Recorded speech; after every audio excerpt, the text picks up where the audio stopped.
Sir வணக்கம். வணக்கம். இந்த தினம் நாடே எதிர்பார்க்கக்கூடிய பீகார் தேர்தலுடைய ஒரு அதிர்ச்சிகரமான ரிசல்ட் வந்து வெளியா இருக்கிறது. கருத்து கணிப்பெல்லாம் 150 160 இடங்கள் தான் பாஜக கூட்டணி, அதாவது என்டிஏ கூட்டணி வெற்றி பெறும்னு சொல்லியிருந்தாங்க. ஆனா அதையும் தாண்டி 200+ வெற்றி பெற்றிருக்காங்க. கூடுதலா பார்த்தோம்னா ஒரே நாள்ல எப்படி சில விஷயங்கள்லாம் தலைகளாகுன்ற மாதிரியான பல்வேறு கருத்துகள் கூட எழும்பியிருக்கிறது. அதனால நேத்து 100 சீட்டு ஜெயிக்கும் சொன்ன ஆர்ஜேடி இந்த தினம் பார்த்தோம்னா ஒரு 27-30 இடங்கள் தான் காமிக்கிறீங்கன்ற மாதிரி பல்வேறு கேள்விகள் கூட எழுந்திருக்கிறது. நீங்க இந்த பீகார் தேர்தல் ரிசல்ட் எப்படி பாக்குறீங்க? ஒரு வகையில் நீங்கள் அதிர்ச்சிங்கிற சொல்லாடலை நீங்கள் பிரயோகப்படுத்தியிருக்கிறீங்க. உண்மையிலேயே ஒரு ஜனநாயகத்திற்கு ஏற்பட்ட மிகப்பெரிய அதிர்ச்சி தான். இருந்தாலும் இந்த ரிசல்ட் இப்படி தான் வரும் அப்படிங்கிறத நம்ம ஏற்கனவே சொல்லிட்டோம். நேற்றைய காணொலியில் 2 தினங்களுக்கு முன்னால் வெளியிட்ட காணொலியில் இப்படி தான் மேட்ரு, எல்லாமே இவிஎம் மிஷினை கொண்டு இறக்கிட்டாங்க, நைட்டு சிசிடிவி ஃபுட்டேஜ் எல்லாம் வந்து காலி பண்ணிட்டாங்க, பவர் ஷட் டவுன் பண்ணியிருக்காங்க. சாசாராவில், நாலந்தாவில், மகானில், இது போன்ற பல தொகுதிகளில் ஏற்கனவே பட்டியல் போட்டிருக்கிறோம். அதிலும் குறிப்பாக உள்துறை அமைச்சர், நம்முடைய ஜண்டா என்று அழைக்கக்கூடிய அமித்ஷா அவர்கள் என்ன சொன்னார், உள்துறை அமைச்சர்கள்லாம் தாண்டி எத்தனை தொகுதியில் வெற்றி பெறுவாங்கிற அவரே அறிவிச்சார். 165க்கு மேல் எடுப்போம்னாரு. 205ன்னு கரெக்டாக சொல்லாமல் விட்டுட்டார். இது அவ்வளோ அக்யூரேட்டாக சொன்னால் தெரிஞ்சு போகல மக்களுக்கு. அதனால் 165க்கு மேலேப்பா அப்படின்னு சொல்லிட்டாரு. 1 கண்டெய்னரை வந்து மக்கள் தேடி பிடிக்கிறாங்க. 2 ஏற்கனவே எஸ்ஐஆர் இருக்கிறது. இவங்க மகா கத்பந்தன் சொன்னாங்க. அதாவது இந்தியா கூட்டணியை. உண்மையிலேயே மகா கத்பந்தன் யாருன்னா என்டிஏ தான். பாஜகவோடு இசிஐ கூட்டணி, பாஜகவோடு இவிஎம் மிஷின் கூட்டணி, பாஜகவோடு எலெக்ஷன் கமிஷன் ஆஃப் இந்தியா கூட்டணி, எல்லாம் இன்னு வரும். Election commission of India, ECI, EVM, ED எல்லாமே கூட்டணி மகா கட்பந்தன் வெற்றி பெற்றிருக்கிறது. இடியெல்லாம் கொண்டு வரீங்களா? ஆமாம், மிரட்டுவாங்கல்ல. ஓகே, இன்னைக்கு நிதிஷ்குமார் எப்படி பிடிச்சி வச்சிருக்கிறாங்க. அதனால எனக்கு நீங்கள் கேட்ட கேள்வி அதிர்ச்சி என்று சொன்ன, எனக்கு என்ன அதிர்ச்சின்னா 2010 நிதிஷ்குமார் நம்பர் 1ல் இருந்தார். அவங்க கட்சி தான் நம்பர் 1 பொசிஷனில் இருந்தது. குடா நட்பு கெடாய முடியும் மாதிரி 2015 நம்பர் 2க்கு வந்தார். இப்போ 2020 பார்த்தீங்கன்னா நம்பர் 3க்கு போயிட்டார். 2020 எலெக்ஷனில். இப்போ 2025 எலெக்ஷனில் ஒட்டுண்டி பரவேசிமல் அந்த மாதிரி நீலாம் தேவையில்லையா, நாங்கள் தனி மெஜாரிட்டியில் பீகாரை ஆளுவோம் என்று பாஜக சொல்லாமல் சொல்லியிருக்கிறது. ஓகே, நிதிஷ்குமார் அவர்களை அவர்தான் முதல்வர் வேட்பாளர் என்று அறிவிக்காமலேயே தேர்தலை நாங்கள் சந்திருப்போம் என்று சொல்லியிருக்கிறது. இதுதான் நமக்கு அதிர்ச்சி.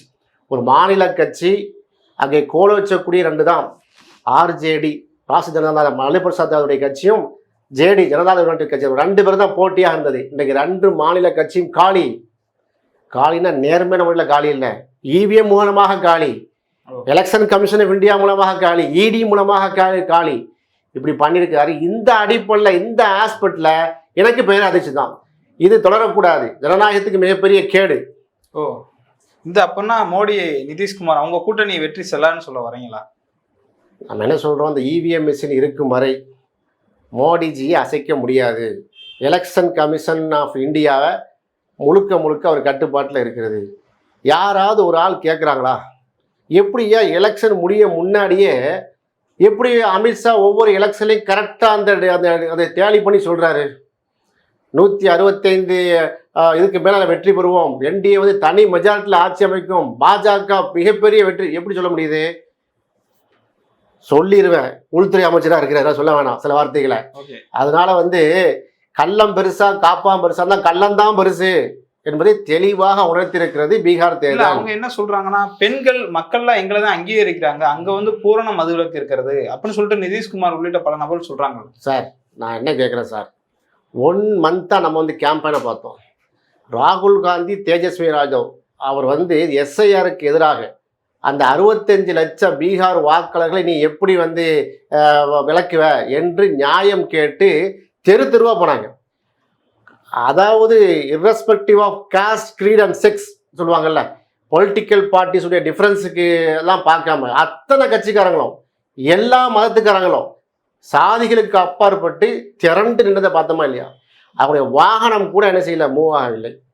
இன்றைக்கு வந்து ரீபப்ளிக் டிவியில் டைம்ஸ் நவுவில் என்ன சொல்கிறாங்க, அந்த ஃபோட்டோவை போட்டு அந்த வீடியோவை போட்டு பார்த்தீர்களா கூட்டம் வந்துச்சு ஆனால் உங்களுக்கு ஓட்டு போடலை அப்படிங்கிறாங்க. அதுக்கு ஓட்டு போடாமல் இருப்பாங்க? நீங்கள் ஏற்கனவே 65 லட்சம் பேரை காலி பண்ணிட்டீங்க, அதுக்கு நீதி கேட்டு வந்து நிற்கிறாங்க. அப்போ அதையும் தாண்டி நீங்கள் வந்து இவ்வளோ வெற்றி பெறுகிறீர்கள். 243 தொகுதியில் 205 தொகுதியில் நீங்கள் லீடிங் வர்றீங்கன்னா என் அப்பன் குதிருக்குள் இல்லை என்று நீங்கள் சொல்கிறீங்க. கேப்பையில் வந்து நெய் வெடியுதுன்னு என்று சொல்கிறீர்கள். கேட்பதற்கு நாங்கள் ஒன்றும் கேடர்கள் கிடையாது.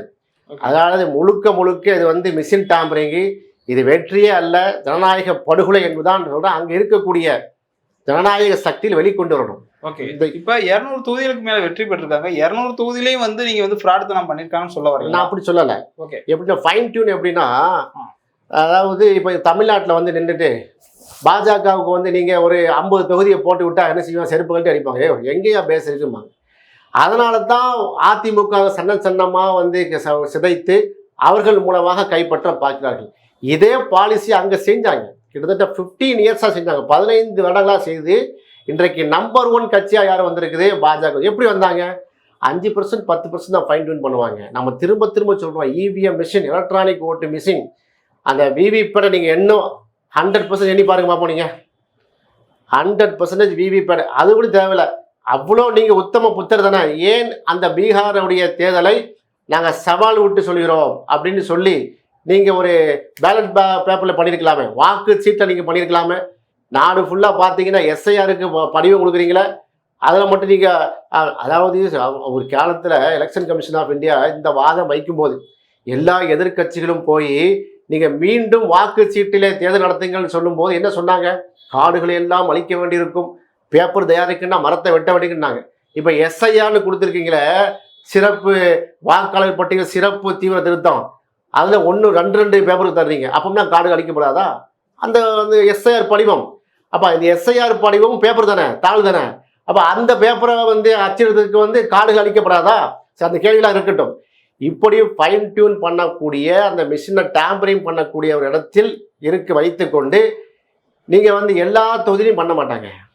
இப்போ 27 தொகுதி நான் லிஸ்ட் அவுட் பண்ணட்டா, இப்போ 5000க்கு கீழே விக்டரி மார்ஜின் உள்ள தொகுதிகளை பாருங்கள். 1000க்கு கீழே உள்ள விக்டரி மார்ஜின்ஸ் ஒரு 500, இது ஒரு 27 தொகுதி வருகிறது. இந்த 27 தொகுதிகள்லையும் குறி வைத்து அடிக்கப்பட்டிருக்கிறது. அதையெல்லாம் பார்த்தீங்கன்னா காங்கிரஸ் மெஜாரிட்டியான தொகுதிகள், தலித், இஸ்லாமியர், கிறிஸ்தவர்கள் நிறைந்து வாழக்கூடிய தொகுதிகள். அங்கே யார் மெஜாரிட்டியாக வந்திருக்காங்கன்னா சிராக் பாஸ்வானுடைய கட்சி வந்திருக்கு. 28 தொகுதிகளில் 23 தொகுதியில் அவங்கள லீடிங் விடுறாங்க. அது எப்படி உங்களுக்கு வந்து பாஜக இருக்கக்கூடிய அணிக்கு எப்படி இஸ்லாமியர்கள் எப்படி வாக்களிப்பாங்க? இப்போ சீமாஞ்சலில் அசதுதீன் ஒவைசி மெஜாரிட்டியாக வர்றாரு, ஒரு 6 தொகுதியில் முன்னிலையில் இருக்கார். எப்படி முன்னிலையில் இருக்கார்? காங்கிரஸை விட ஒரு 3000 ஓட்டு, ஆர்ஜேயை விட 2500 ஓட்டு. இப்படி வந்து அங்கே காங்கிரஸுக்கும் உவைசிக்கும், ஏன்னா உவைசியுடைய அது ஹார்ட் கோர் இடம், அவருக்கான ஒரு தொகுதி அது. அந்த 6 தொகுதி 7 தொகுதியான்னு கேட்டார் கூட்டணிக்கு வருவேன்னு. இவங்க கொடுக்க மாட்டேன்னு சொன்னார்கள். அவர் தனியாக நிற்கணும்னு சொல்லி அவருக்கு வந்தது. இந்த விஷயத்தில் உவைசிலாம் என்ன செய்ய முடியாது, பெரிய அளவுக்கு உவைசியை வந்து தப்பு பண்ண சொல்ல முடியாது. அந்த மக்களுக்கான பிரச்சனையை வந்து அவர் சார்ட் அவுட் பண்ணுறாரு, அவர் நிற்கிறாரு. அவரை உள்ள இழுத்திருக்க வேண்டும் காங்கிரஸ். அதில் வந்து அந்த இந்தியா கூட்டணி ஏன் எடுக்கவில்லை நமக்கு தெரியவில்லை. கடைசியில் தேஜஸ்வி யாதவ் வந்து அவரை விமர்சனம் பண்ணுறாரு. சரி, அது ஒரு பக்கம். ரெண்டாவது பார்த்தீங்கன்னா சிராஜ் பஸ்வான் அவருடைய கட்சி வந்து அங்கே யாதவர்கள் அந்த சமூக ஓட்டும் நம்முடைய தலித் சமூகத்தை ஓட்டும் வந்து சிராஜ் பஸ்வானை நோக்கிலாம் அப்படிலாம் கிடையாது. மட்டை திறந்த வெள்ளாமலாம் அப்படி போக வாய்ப்பு இல்லை. காங்கிரஸ் பக்கம் இருக்கிறார்கள், லல்லு பிரசாத் யாதவ் பக்கம் இருக்கிறார்கள். அவங்க ஓட்டில் ஏன் எப்படி புறக்கணிச்சாங்க? அவர்களுக்காக தான் எஸ்ஆர் அவ்வளோ போராட்டம் பண்ணாங்க. அந்த பட்டியல் சமூக மக்கள் தான் புறக்கணிக்கப்பட்டிருக்காங்க என்று சொல்லிதானே களத்தில் வந்தாங்க. எப்படி அந்த சமூகம் வந்து அதை விட்டு, இதெல்லாம் கேள்விகள். அப்போ சில தொகுதிகளில் ஒரு 50 தொகுதிகளில் பார்த்தீங்கன்னா இப்படி ஒரு 27 தொகுதியில் அடித்து மாற்றிருக்காங்க. இப்படி சில விஷயங்கள்லாம் இருக்குது. நம்ம ஓரளவு சொல்கிறோம். முழுமையாக ரிசல்ட் வந்த பிறகு அங்கே உள்ள பத்திரிகையாளர்களுடைய நம்ம தொடர்பில் நாம் இருக்கிறோம். அதில் ஓட்சோர் எப்படி நடந்துச்சு அப்படிங்கிறத ராகுல் காந்தி விளக்குவார். அப்போ நீங்கள் 77 தொகுதியில் வந்து ஓட்சோர் நடந்திருக்கா? கிட்டத்தட்ட பார்த்தீங்கன்னா ஒரு 100 தொகுதியில் வரைக்கும் தான் நடந்திருக்க வாய்ப்பு இருக்கிறது. நான் நடந்திருக்கிறது என்கிற ஆதாரம் இப்போ கையில் இல்லை. ரிசல்ட் வந்து கொண்டிருக்கிறது. நம்ம அங்கே நண்பர்கள்ட்ட தொடர்பில் இருந்து கொண்டிருக்கிறோம். ஓட்டு இன்னும் எண்ணிக்கொண்டிருக்கிறார்கள். நீங்கள் வந்து இப்போ ரீபப்ளிக் வெற்றின்னு சொல்லி நான் கேட்குறேன், 500 கிலோ லட்டு எப்படிங்க தயார் பண்ணாங்க? நேற்று 500 கிலோ லட்டு எப்படி நீங்கள் தயார் பண்ணீங்க பாஜக அலுவலகத்தில்? அது ஒரு தொகுதியில் 50,000 பேருக்கு பிரியாணி எப்படி நீங்கள் முற்கூட்டியே தயார் பண்ண முடிகிறது? ஒரு பட்டாசு நீங்கள் வாங்குறீங்கன்னா, ஒரு பட்டாசு வந்து நம்ம ஆளுங்கட்சியும் வாங்கும், எதிர்கட்சியும் வாங்கும். தோல்வி கூட காணிகட்டு வாங்குவார், அவங்க எல்லாருமே வாங்குவாங்க. வெற்றி பெற்றவர் பட்டாசை கொளுத்துவார், தோல்வி அடைஞ்சவர் அமைதியாக வச்சிருவார் பட்டாசை. ஆனால் லட்டு அப்படி வைக்க முடியுமா? பிரியாணி அப்படி வைக்க முடியுமா? அப்போ முற்கூட்டியே இவர்கள் 50,000 பேருக்கு உணவு ஏற்பாடு பண்ணுகிறார்கள். அது அவங்க தான் எழுதுறாங்க, இந்தியா டுடேல பாருங்க. அப்போ எப்படி முடிகிறது? அப்போ முற்கூட்டியே திட்டமிட்டு தெளிவாயிட்டு சரி நாம தான் ஜெயிக்க போறோம். மக்களோட மனநிலை எப்படி இருந்திருக்கலாம்ல, அதனால கூட அவங்க வச்சிருக்கலாம். மக்கள் மனநிலை எப்படி இருந்திருக்கு? அவங்க என்டிஏ கூட்டணி ஆட்சிக்காக முந்தானத்து வரைக்கும் அப்படி இல்லையே. போலிங் ஸ்டேஷன்ல 4:30 மணிக்கு மேல எங்களுக்கு வாக்கு செலுத்த விட மாட்டிருக்காங்க. பாஜக விரட்டுறாங்க. ஜாபிதால எங்களுடைய பேர் இல்லை என்று சொல்கிறார்கள். வாக்காளர் பட்டியலில் இந்த இதுல இருக்கிறது. இங்க பாஜக காரன் விட மாட்டுங்க சண்டை போட்டாங்களா இல்லையா? காங்கிரஸ் பல தொகுதிகளில் டோக்கன் தாங்க. நீங்க அரை மணி நேரத்துக்கு முன்னாடி எப்படி நீங்க வந்து என்ன செய்யலாம், எங்களுடைய வாக்கு போலிங் ஸ்டேஷனை நீங்க பூட்டலாம்னு கேட்டாங்களா இல்லையா? அந்த இவிஎம் மிஷின் வந்த அந்த லாரியை மடச்சி பிடிச்சது யாரு? பீகார் மக்கள் தானே. அங்கேருந்து வந்தக்கூடிய எவ்வளோ ஃபுட்டேஜ் நம்ம பார்த்தோம். சிசிடிவி ஃபுட்டேஜ் வந்து ஆஃப் பண்ணாங்களே, அதை டேம்பர் பண்ணாங்களே, அதை செயலிழக்க செய்தார்களே. இதெல்லாம் எந்த மக்கள் போட்டாங்க? பீகார் மக்கள் தானே வந்து வெளிக்கொண்டு வந்தாங்க. மக்கள் பாஜகவுக்கு எதிராக இருந்தாங்க. இவிஎம் மிஷினும் எலெக்ஷன் கமிஷன் ஆஃப் இந்தியாவும் பாஜக சார்பாக இருக்கு. எப்படி வெற்றி பெற முடியும்? இவிஎம் மிஷின் தான் வெற்றி பெறும். இல்ல தோல்விக்காக இப்பதான் எதிர்கட்சி சொல்லக்கூடிய காரணம் தான் இந்த மாதிரியான இதெல்லாம் சொல்றாங்கல்ல. அது எதிர்கட்சியில் நம்ம வந்து காங்கிரஸை குற்றச்சாட்டு சொல்றோம். இவிஎம் மிஷின் மேட்டர்ல காங்கிரஸ் ஏன் பராமுகமாக இருக்கிறது? நாடு தழுவிய அளவுக்கு நீங்க போராட்டத்தை வலுப்படுத்துங்க. இவிஎம் மிஷின் இருக்கிற வரைக்கும் நீங்க பாஜக தான் தெளிவாக சொல்லிக்கிட்டே இருக்கோமோ. அது எப்படி பண்ணணும், எப்படி டேம்பர் பண்றாங்க, அதோடைய ஃபங்க்ஷன்ஸ் எல்லாம் விளக்கி இருக்கும். அரவிந்த் கெஜ்ரிவால் அவர்கள் டெல்லியுடைய சட்டமன்றத்தில் போட்டு காட்டி நிரூபிச்சாரா இல்லையா? நம்ம தமிழ்நாட்டில் எத்தனையோ பேர்கள், அதாவது அப்துல் கலாம் ஐயாவுடைய அந்த செக்ரட்டரியாக இருந்தவர் எல்லாம் போட்டு காமிச்சாங்களா இல்லையா? சுப்ரீம் கோர்ட்டில் வந்து கபில் சிபல் வாதம் வைத்து அந்த டீகோட் பண்ணி காட்டினாரா இல்லையா? அதையும் தாண்டி எலெக்ஷன் கமிஷன் ஆஃப் இந்தியா பிடிவாதமாக இருக்குன்னு சொன்னால் நம்முடைய பிரச்சாரமே இதை நோக்கி இருக்கணும்னா இவிஎம் மிஷினை ஒழித்து கட்ட நோக்கி இருக்கணும். இல்லைன்னா இப்படி தான் இருக்கும். நீங்கள் எவ்வளோ பெரிய கூட்டணி வைத்தாலும் சரி, எவ்வளோ பெரிய கருத்தியலாக நீங்கள் வந்து களமாடினாலும் சரி, எலக்ட்ரானிக் மின்னணு வாக்கு இயந்திரத்தை நீங்கள் ஒழிக்காத வரை பாஜகவை நீங்கள் வீழ்த்த முடியாது என்பதை பீகார் எலெக்ஷன் தெல்ல தெளிவாக இருக்குது. நமக்கு ஒரு பாடம், தமிழ்நாட்டுக்கு மிகப்பெரிய ஒரு பாடம் இருக்குது. பெரியார் மண் அந்த மண் இந்த மண் சொல்லிட்டு சும்மா இருந்துடக்கூடாது. களத்தில் இறக்கி விளையாட வேண்டிய நேரம் இது. அபாயத்தை உணர்ந்து கொள்ளுமாறு இந்த பேட்டின் வாயிலாக தமிழ் சொந்தங்களை கேட்டுக்கொள்கிறேன். இந்தியா கூட்டணியை எதிர்பார்க்கக்கூடிய வகையில வந்து ஒரு தோல்வி நடந்திருக்கிறது. ராகுல் காந்தி, தேஜஸ்வி யாதவ் அடுத்த கட்டமா என்ன பண்ணுவாங்கிற மாதிரியான ஒரு கேள்விகள் இருந்ததுல. இப்போதைக்கு அவங்க காரியகர்த்தா மீட்டிங் நடந்து கொண்டிருக்கிறது. இன்னும் முழுமையாக வந்து என்ன செய்யலை, ரிசல்ட் வரவில்லை. 205 மெஜாரிட்டி வாங்குற அளவுக்குலாம் வந்து அங்கே பாஜகவுக்கும் நிதிஷ்குமார் கூட்டணிக்கு அங்கே பேஸ் கிடையாது. ரொம்ப படுமோசமாக 35 மார்க்கு வாங்குற அளவுக்கு, 35 தொகுதி தான் வர்ற அளவுக்கு வந்து அவ்வளோ மோசமாகும். காங்கிரஸ் ஆர்ஜேடி உடைய அந்த கூட்டணிக்கு அவ்வளோ ஓட் பேங்க் சம்மந்தம் இல்லாமல் இருக்குது. ஓட் பேங்கு சற்றப்போ பார்த்தீங்கன்னா எப்படின்னா, ஜெயலலிதா அம்மையாரும் போல கலைஞரும் இருக்கும்போது எப்படி அதிமுக திமுக இதெல்லாம் எப்படி டஃப் ஃபைட் இருக்குமோ அதே சூழ்நிலை தான் கடந்த 5 வருடங்களுக்கு முன்னாடி அங்கே லல்லு பிரசாத் யாதவுடைய கட்சி, அவர் தோங்கின கட்சி தானே ஆர்ஜேடி, ராஷ்டிரிய ஜனதாதளம், அந்த கட்சிக்கும் நிதிஷ்குமாருடைய ஜேடி யூனிட் இருக்கும். அப்படிப்பட்ட இருந்த கட்சி வந்து இங்கே அதிமுக அங்கே பலகீனப்படலை. லல்லு பிரசாத் யாதவ் இன்னும் இருக்கிறாரு, முன்னாள் முதலமைச்சர். ரப்ரி தேவி அவங்க துணைவியார் இன்னும் இருக்கிறாங்க. அதுபோல் அவரை மகன் தேஜஸ்வி வந்திருக்கார். அப்போ பார்த்தீங்கன்னா கலைஞர் இருக்கும்போது ஸ்டாலின் எப்படி இங்கே திமுகவை தூக்கி நிறுத்தினாரோ அதுபோல் திமுக பக்கபலமாக இருந்தாலும் அதுபோல் அங்கே அப்பா இருக்கும்போதே தேஜஸ்வி ஃபீல்டில் வந்துட்டார். அப்போ ஆர்ஜேடிக்கு வந்து எந்த விதமான ஒரு பின்னடைவும் கிடையாது, ஓட் பேங்க் சிதறவும் இல்லை.